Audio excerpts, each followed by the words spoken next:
Conexão Entrevista, em Jeep, Rio 2020, entrevistando o professor Walter Cohen, da Universidade do Estado do Rio de Janeiro. Walter Cohen é professor titular da Universidade do Estado do Rio de Janeiro, cientista do nosso estado, pela FAPERJ, e pró-cientista da Universidade do Estado do Rio de Janeiro, da UERJ. Foi presidente do Conselho Internacional para Investigação Filosófica com Crianças, vice-coordenador do GT de Filosofia da Educação da AMPED e coordenador do GT Filosofar e Ensinar a Filosofia, da ANFOP. Publicou mais de 50 trabalhos em periódicos especializados em vários países e organizou mais de 50 livros. Coordena, desde 2007, o projeto de extensão em escola pública em Caxias, a Filosofia em Caixa, que é uma relação entre a UERJ e a FAPERJ, e projetos de pesquisa interinstitucionais junto a universidades nacionais e internacionais. É orientador de monografia, mestrado, doutorado, pós-doutorado nas áreas de ensino, de filosofia, infância e filosofia da educação. Para além do currículo também, né, do professor Walter, o currículo Lattes, eu fico pensando que eu fui aluno do Walter no início dos anos 2000, e Walter é um professor que nos fazia pensar, né, o exercício da docência, que nos fazia problematizar. Walter, né, é um poeta desse ponto de vista, né, que marcou a minha formação como professor.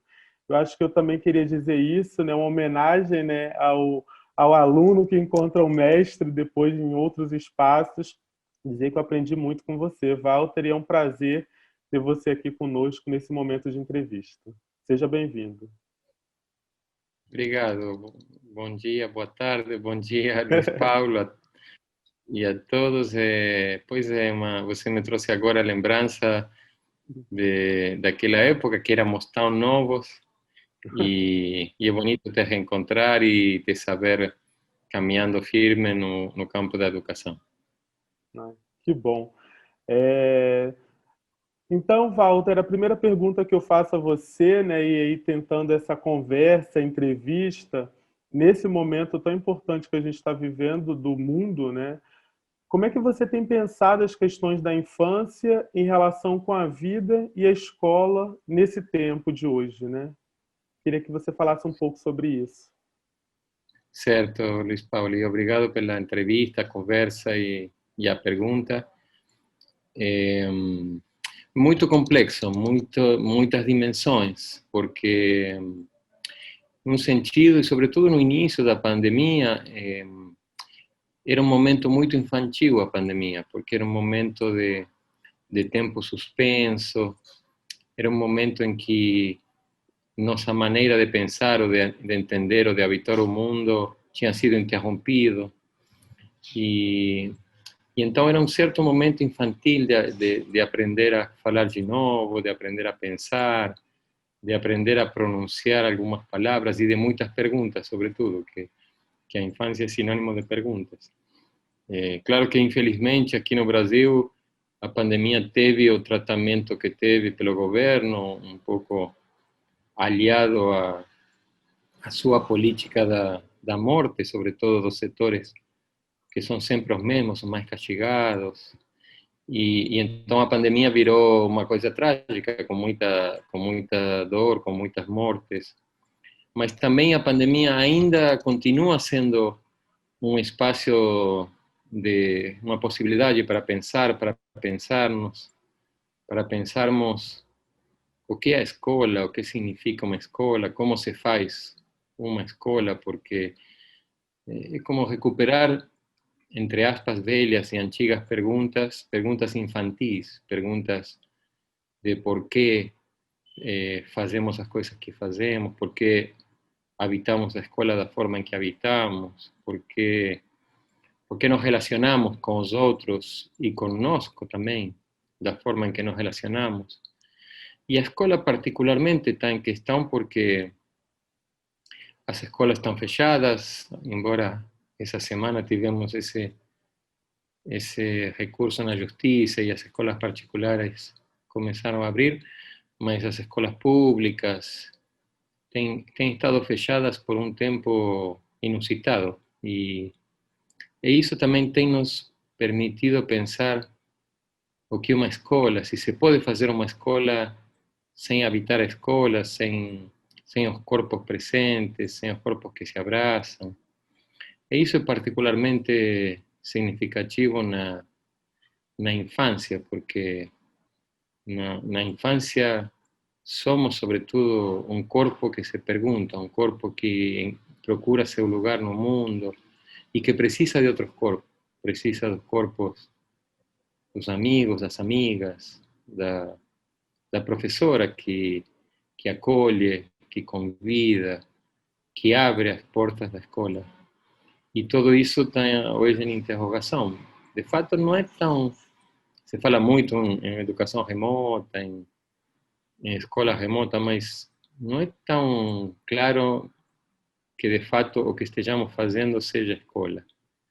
Não é tão evidente que se possa fazer uma escola sem corpos presentes.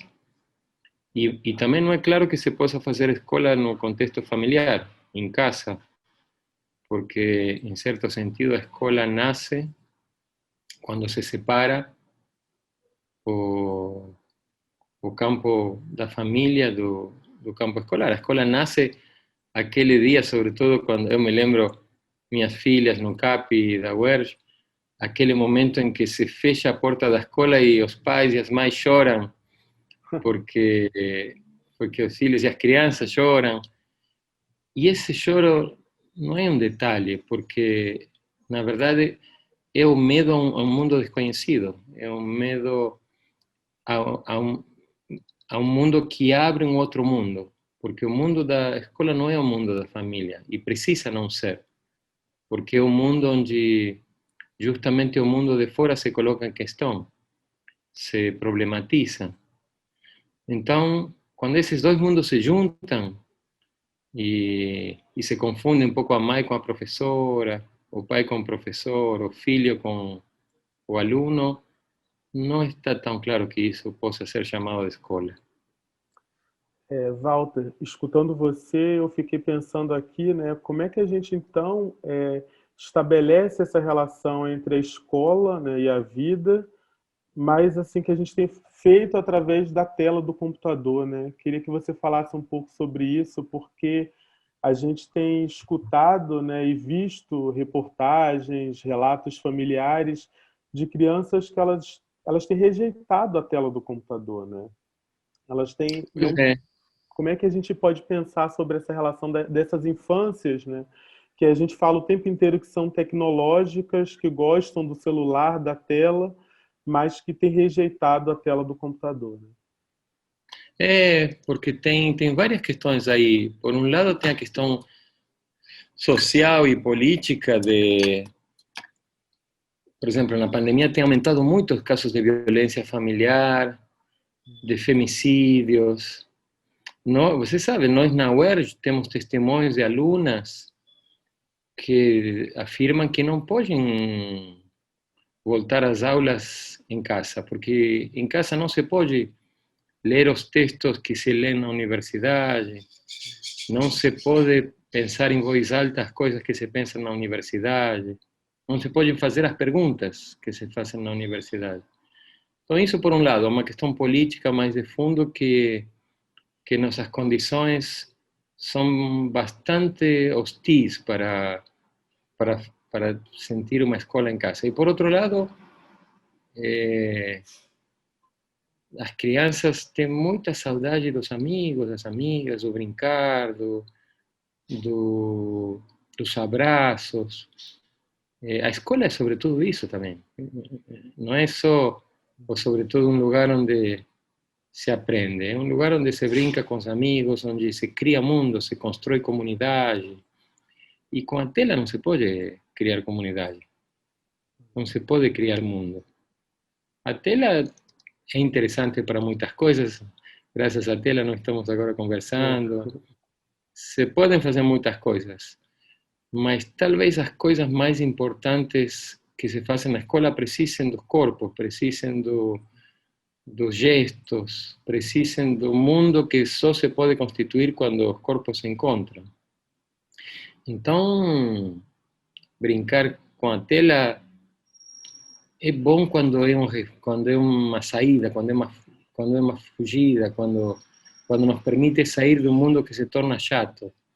Mas quando todo mundo vira uma tela, acaba sendo uma limitação muito grande. E as crianças percebem isso com muita clareza, penso. Você falava também sobre essa questão das condições, né? Eu fiquei pensando aqui um pouco, né? E como é que a gente enxerga para essas crianças, né? Eu estou no Rio de Janeiro, você não sei se está aqui no Brasil, se está em outro Estou no lugar, Rio também. está no Rio também, né? Estou no Mas, outro bairro. Você está na Tijuca e eu estou em Botafogo. Mas então estamos. estamos perto. Mas assim, pensando, e o Rio de Janeiro, né? Mas eu acho que o Brasil e o mundo tem feito uma discussão também sobre essas desigualdades entre as condições, né? O que que você pensa um pouco sobre isso, né? Sobre essa, porque aqui a gente tem muito isso, o território, né? Como é que a gente discute isso também, né? Então, uma força da pandemia, uma coisa interessante da pandemia é que ela tem colocado as coisas com muita mais clareza. Ela tem mostrado e evidenciado coisas que estavam negadas ou dissimuladas, como as desigualdades tremendas do país. E então, na pandemia, as desigualdades econômicas, sociais, as materiais, se tornam muito mais claras. E mais ainda com um governo como o atual que parece que vive dessas desigualdades e as alimenta e, e as aprofunda. Portanto, eh, na pandemia há sempre várias tendências, mas pelo menos duas, aquelas que tentam aproveitar a pandemia para consolidar um modelo de exclusão, um modelo de injustiça, um modelo de privilégios e hierarquias, um Brasil elitizado, e também os que lutamos para que esse país seja um pouco mais justo, um pouco mais de todos e que possamos fazer desse momento uma oportunidade para um Brasil um pouco mais justo, um pouco menos injusto, um pouco mais bonito, um pouco menos excludente e terrível como que estamos vivendo. Eu acho que é interessante isso que você fala, e aí eu acho que a partir da sua fala a gente chega um pouco também no tema do ENDIP, né? Que é pensar qual é o papel da didática na construção dessas infâncias, Walter, dessas infâncias possíveis, insurgentes, criativas, infâncias que atravessam, né, a nossa prática docente, o nosso cotidiano, que atravessam a nossa vida, né? É interessante a pergunta e também nos permite falar um pouquinho que a infância não é apenas uma etapa da vida, uma idade cronológica.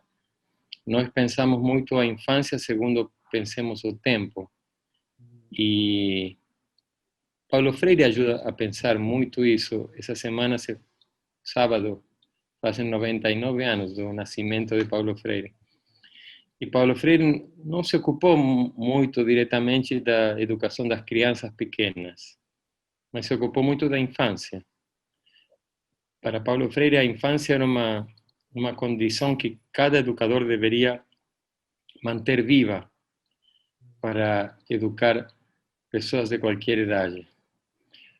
Porque justamente a infância era sinônimo de uma vida inquieta, curiosa, subversiva, insurgente, a qualquer idade. A, a infância não é uma questão de idade, é uma questão de forma de vida, de maneira de habitar o mundo. No México tem a principal avenida da cidade do México, que é a maior cidade da América e é a avenida mais comprida do planeta, se chama Avenida dos Insurgentes. Hum. E os insurgentes são os que se rebelam contra o poder, os que reviram o poder. E isso é uma vida infantil.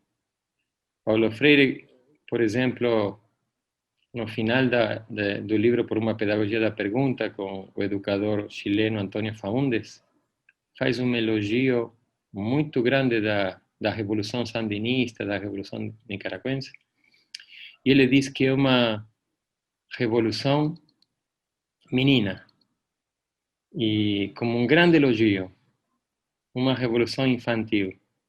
E é menina, diz Paulo Freire, não porque tenha pouca idade, porque de fato tinha poucos anos, mas é menina porque não se cansa de perguntar o que é uma revolução, porque é uma revolução curiosa, inquieta, insurgente, poderíamos dizer, que não se conforma com os modos estabelecidos de pensar a revolução. Então, o que tua pergunta me faz pensar é que o que eu adoraria não seria tanto uma didática para a infância insurgente, mas eu adoraria uma didática insurgente, uma didática infantilmente insurgente. Ou seja, uma didática que ela própria seja um espaço para uma vida infantil, uma vida docente, porque afinal são os professores e as professoras que inventam a didática. E eu gostaria que os professores e as professoras inventem infantilmente, insurgentemente uma didática, que não se apeguem, que não se atem, que não se subordinem a um modo de ensinar, que tu sabes que didática vem de um verbo grego didasco, que significa ensinar. E então eu adoraria professores infantilmente insubordinados aos modos verticais e preestabelecidos de ensinar. E adoraria que inventem didáticas insurgentes, infantilmente insurgentes, que contestem o modo dogmático o autoritário de habitar a didática y que se relacionen con la didáctica como una manera de se inventar a sí propios y como una manera de habitar infantilmente a educación. Porque de eso se trata, como Paulo Freire ensinaba, de mantener viva, de honrar, de escuchar a infancia y de escucharse a sí propio, nos sentidos que queremos nos ofrecer para educar e para habitar a educação. Nossa, Walter, é fantástico isso que você fala, né? Eu estou aprendendo aqui uma aula. E fiquei pensando também que durante muito tempo, né, é comum que as pessoas falem assim, né? é, Pedro, um adulto de 30 anos, teve uma fala infantil, né? Como se o infantil fosse algo menor, né? E eu tenho conversado com muitos amigos, né, colegas, professores, professoras, para a gente justamente discutir a infância e problematizar isso, né? Então, a fala infantil como revolucionária, né? E eu fiquei pensando aqui, você falando, quantas vezes eu dando aula, uma criança faz uma pergunta e ela muda todo o sentido da minha prática, né? Porque ela questiona de tal forma e aí você constrói uma outra coisa, né? E aí eu fico pensando justamente nisso, né? Como a gente precisa ainda investir na infância como um potência, né? E eu queria que você falasse um pouco sobre isso, né? Porque é Claro. importante que a gente problematize, né? Então é comum eu escutar colegas, inclusive até professores, que falam isso, né? Ah, fulano teve uma fala infantil. E hoje em dia eu escuto, eu falo assim, não, a infância é revolucionária, né? A infância é potência. Fulano teve um comportamento como uma criança da quinta série. Eu falo assim, os meus alunos na quinta série, eles são revolucionários, eles são políticos, eles problematizam, né? A gente precisa colocar em xeque isso também, né? Sim, porque essa fala assim de que do infantil como despectivo, como uma coisa fora do lugar, que incomoda, é também uma reação, ou uma atitude reacionária a uma certa incomodidade, a um certo desacomodamento, a um certo ter que se tomar o trabalho de pensar de novo, que as perguntas infantis geram. E você é sensível à infância porque você é sensível ao novo que a infância pode te convidar, pode te propiciar, mas infelizmente temos muitos colegas nossos que estão muito acomodados, que estão muito confortáveis e que veem essa atitude ou convite infantil como um risco, como um perigo, como uma perturbação. E claro, quem não escuta a infância, quem não acolhe a infância, dificilmente poderá afirmar de maneira politicamente interessante o espaço da educação. Dificilmente quem não é sensível à infância poderá honrar o educador ou a educadora como um sujeito que afirma sua posição no mundo para acolher outras posições e outras diferenças. Porque negar a infância ou não dar lugar à infância é como não dar lugar à alteridade, à diferença, às outras vozes, a uma língua que, claro, se diz que a infância não tem voz porque não se quer ouvi-la, porque não se quer escutá-la. É muito mais fácil e mais cômodo. Quando vem uma língua estrangeira, dizer que não nos entende ou que precisa falar a nossa língua, que dar o trabalho de tentar entender o que essa língua quer falar. Então, a infância é uma voz, é uma oportunidade, uma possibilidade também de pensarmos a nós mesmos. E, claro, você está aberto, você ainda mantém viva a tua infância, por isso sorri quando uma criança subverte ou perturba. E você sabe que Paulo Freire, com 69 anos, recebeu na Itália um prêmio de bambino permanente, menino permanente. Ou seja, olha, 69 anos. Quer dizer, Paulo Freire permanecia na infância e pensava que era uma condição para educar pessoas de qualquer idade manter-se vivo na infância, porque é como manter viva a curiosidade, a inquietação, a insurgência, a rebeldia, o ato de não aceitar as coisas como elas são, mas se perguntar como poderiam ser de outra maneira. O ato de não aceitar nada como normalidade. Essa coisa que falam agora de nova normalidade é absurda, porque se uma coisa é nova, não pode ser normal, e se é normal é porque não é nova. Então, a infância é um pouco isso, é pensar que o mundo sempre pode nascer, que nunca está dita a última palavra e que basta perguntar por quê. Que quando perguntamos por quê, começa um novo mundo. E quando as crianças nos perguntam por quê, eu sinto que temos a obrigação, como educadores e educadoras, de acolher a pergunta, de alimentá-la e também de fazê-la nossa, de acompanhar a infância, de dar vida à infância e perguntarmos também por quê. Walter, eu queria fazer, e aí eu queria trazer um pouco até da minha prática, né? Porque eu faço um exercício, você falou sobre a questão do porquê e da pergunta, né? Como é que a gente pode criar na escola essa pedagogia da pergunta? Porque eu vejo colegas o tempo inteiro falando isso, né? Leia o texto e responda. Eu tenho uma prática que é assim, leia o texto e pergunte. E aí as Uhum. crianças, elas precisam criar as perguntas, né?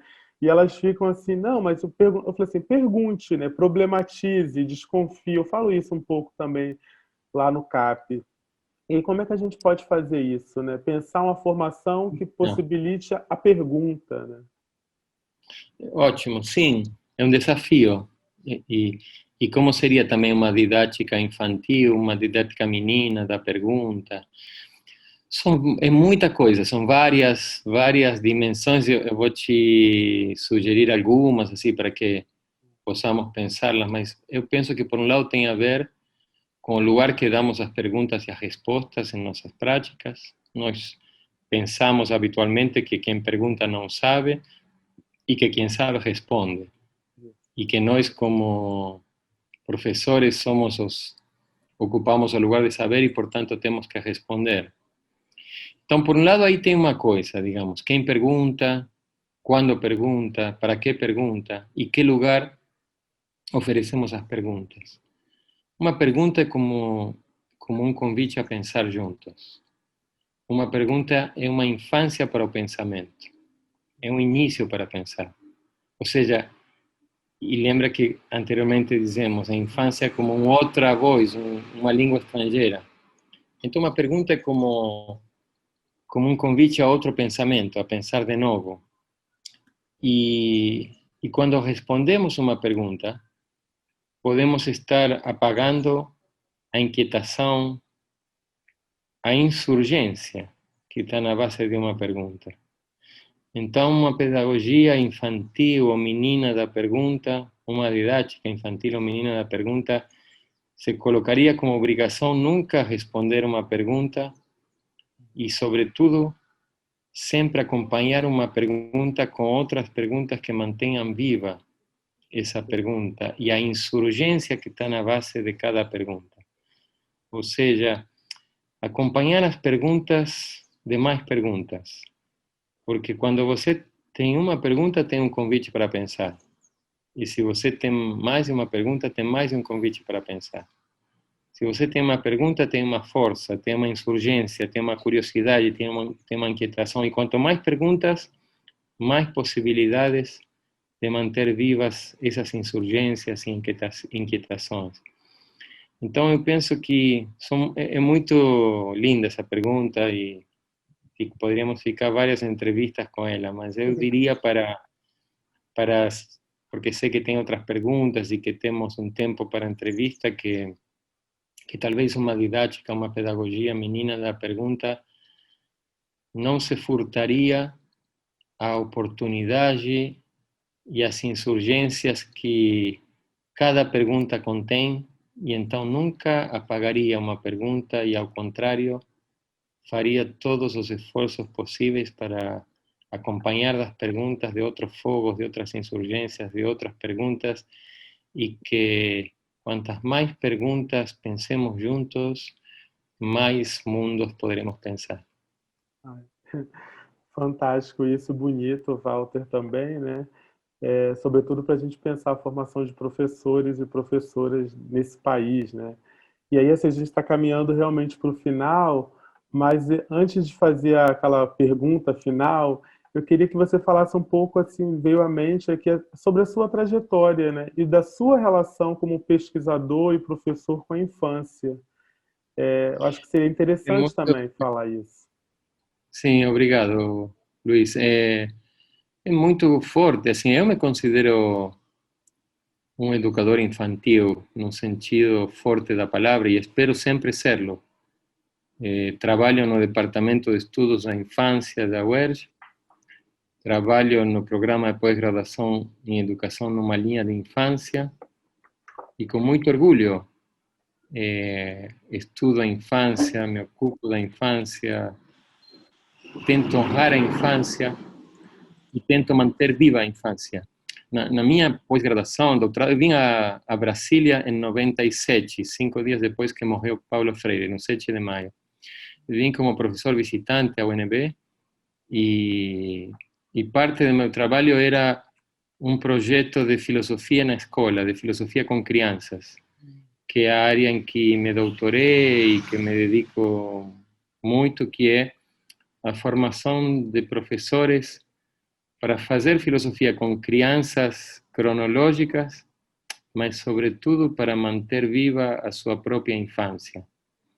Ou seja, a filosofia não como uma disciplina, não como um saber, mas com uma sensibilidade com o pensamento.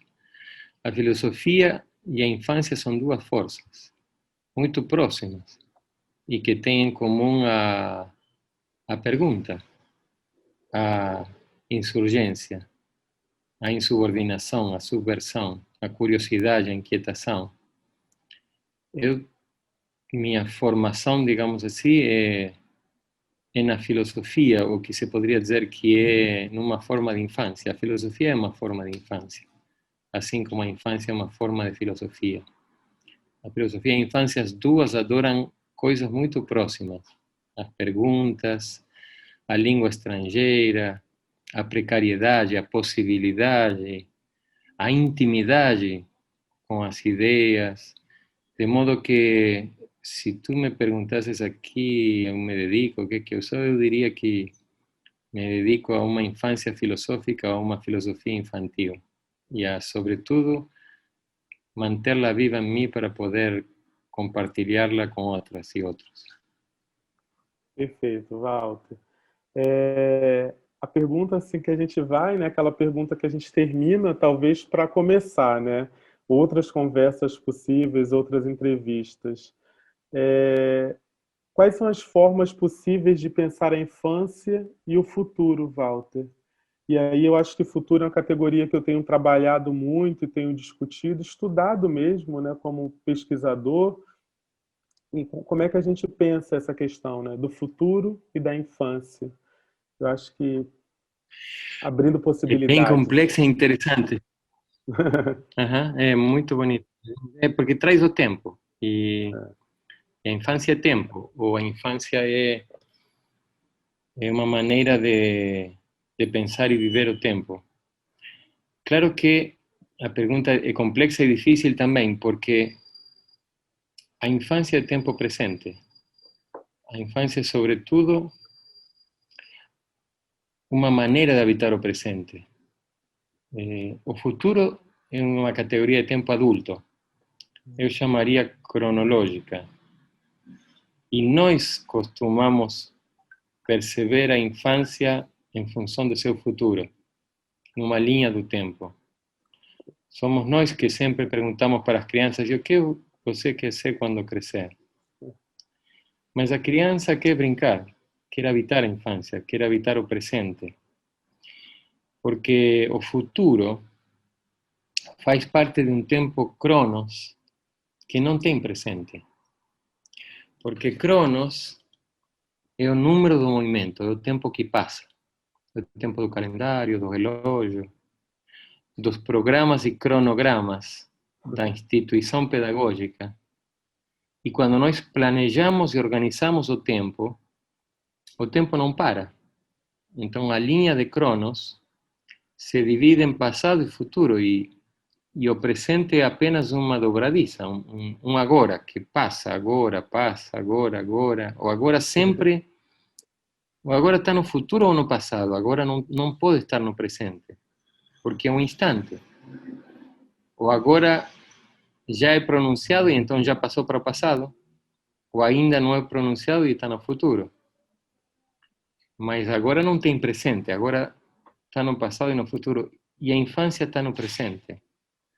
A infância como a arte, como o amor, como a filosofia, são coisas que precisam um tempo presente, precisam que o tempo pare. Uma criança para brincar não pode brincar no futuro ou no passado. Precisa brincar no presente, precisa que o tempo dure. Como nós precisamos para amar, ou como um artista precisa para criar. Um artista não pode criar em 15 minutos ou meia hora. Um artista precisa suspender a passagem do tempo. Igual que uma criança precisa suspender a passagem do tempo para pensar, e não pensar, por exemplo, que a mamãe deu 15 minutos para jogar bola, porque se pensa nisso se paralisa. Precisa pensar que esses 15 minutos serão uma eternidade. Eu penso também que o tempo da educação é o presente. Eu penso também que a instrução ou as instituições pedagógicas são as que introduzem o futuro na vida escolar. Mas a experiência pedagógica é como a experiência artística. O educador é um artista e precisa que o tempo dure para poder encontrar uma outra pessoa e estabelecer condições para pensar o mundo juntos. Então, o tempo da infância é o presente. E o futuro, claro, e mais aqui no Brasil, ele é assustador, é muito difícil. Mas minha suspeita, isso que eu queria te dizer, é que eu não sabia que tu te dedicavas ao futuro, então depois tu podes me dizer muitas coisas e contestar o que eu digo, mas o que eu gostaria de sugerir às pessoas que nos estão assistindo, é que nós talvez poderíamos nos preocupar um pouco menos com o futuro, porque o futuro é o tempo das instituições, e nos preocupar intensamente pelo presente e tentar habitar o máximo que possamos o presente, porque é no presente que existe a possibilidade da educação, do amor, da arte, da filosofia, de todas as coisas mais interessantes do mundo, que precisam de um tempo que não passe. Fantástico, Walter. É muito bom te escutar, né? Eu acho que eu espero que muitas pessoas te escutem, né? E compreendam isso que a gente está vivendo, né? Eu acho que também fala um pouco desse momento, né? Isolados em casa, no contexto da pandemia. E Walter, foi muito bom te reencontrar, porque também foi uma maneira de fazer presente o passado, ou recriar o passado e estarmos presentes de outra maneira. eu vou te agradecer, né? E depois passar a palavra para você. Mas eu quero te agradecer com um livro que eu ganhei de uma colega quando eu fui no primeiro ano que eu entrei, né, na escola. Eu fui trabalhar como professor e eu ganhei um livro que é de uma amiga que eu conheci nessa escola, lá em Realengo, chamado Javier Naranjo, é de um colombiano. Ele escreveu o Conheço. livro Casa das Estrelas. E aí, quando a gente estava pensando nessa entrevista, reli esse livro e pensei muito em você, porque você, como professor, né, me possibilitou, eu falei isso no início da nossa conversa, e tem uma fala que eu acho que diz muito, né, do que a gente conversa de você, né? As crianças estão mais próximas da experiência poética que os adultos, cheios como estamos de deveres, de tarefa, que nos negam a contemplação, pois sempre há algo a fazer. Essa proximidade é o que eles nos contam quando escrevem e ainda não lhes impusemos nosso precário saber do mundo. Os adultos menosprezam o que as crianças escrevem. A maioria das vezes nem as veem ou as consideram idiotas, vazios, para preencher com nossa sabedoria de gente grande. Ah, e também existem as pessoas que olham as crianças com indulgência, de um olhar alto, soberbo, sem entendê-las, né, como protagonistas, mas aquelas pessoas que olham a infância como elas realmente são, com encanto, com descobertas, com possibilidades, com poesia. Eu acho que você é um adulto que olha a infância com tudo isso, né? Com poesia, com potência, e por isso eu acho que no processo de formação você também me formou nessa perspectiva. E aí, escutando você agora, eu acho que traz um pouco dessa dimensão. Eu queria te agradecer imensamente, né, dizer que eu aprendi, aprendo e espero aprender ainda mais com você, que eu comprei o seu livro do Paulo Freire, que eu também estou lendo nessa semana, e agradecer por você estar aqui nesse espaço com a gente, no Endip, e agora é com você aí, porque mudar também essa perspectiva de que é o entrevistador que termina a entrevista, né? E aí eu digo que eu acho que é o entrevistado que tem que terminar a entrevista. Obrigado, Luis Pablo. Obrigado por acolherme, que é uma maneira de acolher a infância também. E obrigado por esse texto de Naranjo, Javier, que de fato é muito próximo do que falamos recentemente, que as crianças se aproximam da voz poética porque justamente porque têm um tempo comum, porque habitam o mesmo presente. E obrigado também por acolher essa voz um pouco estrangeira, não só literalmente, mas também essa voz infantil que, que pensa que educar tem um pouco a ver com honrar a nossa infância, com escutar a infância, com não esquecer que somos infância e precisamos manter viva a infância para manter viva essa força, essa coragem, essa insurgência, essa rebeldia que pode nos esperançar e esperar, lutando para que o mundo seja de outra maneira e, quem sabe, um pouquinho mais infantil e, portanto, bonito, inquieto, vivo e aberto a outros mundos. Obrigado, Luiz Pablo, e obrigado por reviver, fazer do passado um presente, portanto, por termos uma experiência infantil. Obrigado. Obrigado, Walter. Obrigado. Finalizando aqui a entrevista, Conexão Entrevista em Jeep Rio 2020.